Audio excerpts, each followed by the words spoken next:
Welcome to our Drayage update presented by Next. I'm joined today by Vikram Cole, Vice President of Bristlecone, and my name is Laura Fava. And thank you so much for joining us today, Vikram. My pleasure indeed in these unique times. Yeah, nice meeting you too. Tell me a little bit about Bristlecone. What do you guys do? What's your role? And how do you fit into the supply chain? Okay, so Bristlecone is a supply chain and software engineering company. So we have expertise and in both the things, and we are a global company. So we work with customers across the world in bringing supply chains together and function better through technology. Awesome, awesome. Tell me a little bit about EDI. What is it and why is it so important in today's supply chain? That's a very interesting question, Laura. EDI is a way to connect different companies, different technologies together to exchange document-related information, otherwise, which would have been done through paperwork or manual means like invoices and purchase orders. So when companies transact, they send goods from one place to another, they have to exchange information, and that is done better, more accurately through means like EDI. And EDI has been in place for a long time, but it has come in provenance in past few years only. Okay, yeah, interesting. And EDI is probably considered a little bit more of an maybe older protocol when you compare it to API, blockchain, and all these other things out there right now. When you talk about EDI, are you afraid that these new technologies and other things may be able to kill EDI off a little bit? Well, there are two sides to this question, and again, things, if they are technologies that are a bit older, they come in prominence because they come with standards that are global. And there is no confusion about what it has and what it does not have. So, for example, EDI has standards on how a document should be, like an invoice or like an order confirmation, should be received or done, what information should be shared, and what is optional. So those kind of standards make it easier for companies to adopt. Let's say a logistics company is adopting API with a retail company or with a pharma or a life sciences company, then it has to do more work if it is API than if it is EDI. So it makes it easier, both plus and downsides of EDI technologies, but it is ramping up and gaining importance and adoptability. Interesting, yeah. And you have recently announced a product with Next Trucking. How does that fit in, and what are some problems that you're trying to solve with that?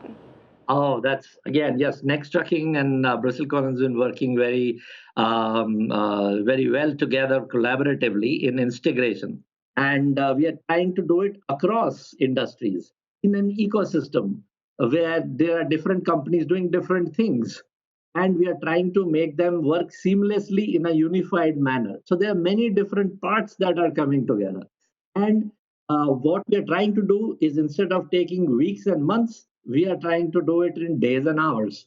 So that's why instant integration or integration is what we're trying to do. Therefore, companies in this ecosystem with Next Trucking are able to exchange information flawlessly, more accurately, more transparently, and quickly. And therefore, time to value is very, very quick. And companies are able to see those benefits very quickly. And therefore, return on investments are faster.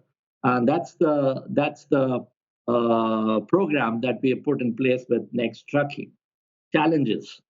Challenges are companies, though the technologies, this program is free of technologies, which means both companies need not understand about both the technologies, but people still need to see how we can do it in a faster timeline. Therefore, getting people together on the same program, same timelines and quicker communication is one of a few of the challenges that we have to overcome, and we are overcoming them well. Yeah, and you touched a little bit on kind of the solutions that customers are kind of trying to get at with these type of technologies, and obviously your guys' help. What have the results been that you're seeing if you're kind of looking ahead, and where do you see those results go? So it'll bring us into a world where there is more and more automation, more Hmm. for the sake of more, resulting in more accuracy, resulting in more scalability. So companies will be able to do with the current infrastructure far more business than they are able to do now, with far more accuracy, and bring in complete transparency of the supply chains to their customers, and from their suppliers to their customers. So it'll be a new world where we will probably expect more when we transact with a company. We'll expect them to do faster, give us things faster, tell us where things are at any given point in time. Absolutely, definitely. Yeah, there's things that definitely, people definitely want things quicker, faster at all times, and during these crazy times, any type of enhancement technologies are helpful. So, well, thank you so much for joining us today. It was great meeting you and great talking to you, and hope to speak to you soon. Yes, and it was great to speak with you also, and we hope to be in a better and a different world post this COVID-19. And it's great being with you. Thank you so much for it. Absolutely.